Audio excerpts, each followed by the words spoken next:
Hi everyone, দেখতে পাচ্ছেন একটি এসির ইনডোর, সেটা হলো ক্যাসেট টাইপ এসির ইনডোর। সেটাকে প্রেসার দিয়েছি কারণ এসির ইনডোরটা লিকেজ আছে। ওই যে দেখতে পাচ্ছেন এসির পাইপ লিকেজ হয়ে গ্যাস ওই দিক দিয়ে বেরিয়ে গিয়েছে। আমি প্রেসার দিয়ে এটা আমি ফাইন্ড আউট করেছি। এখন ওটাকে জ্বালাই দিয়ে তারপর ওই যে অ্যান্টিক্রোসিভ একটা স্প্রে আছে, ওইটা স্প্রে মেরে দিচ্ছি। কারণ এই স্প্রেটা যদি মারি তাহলে একটা উপকার হয়, কেমিক্যাল যদি থাকে আবহাওয়ার মধ্যে ওইটা আর পাইপ লিকেজ করতে পারবে না।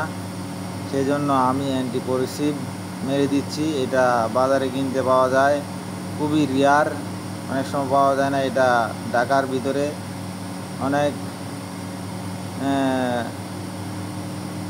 খোঁজাখুঁজির পর আমরা ওইটা পেয়েছিলাম। এটা চাইনিজ থেকে ইনপুট করা।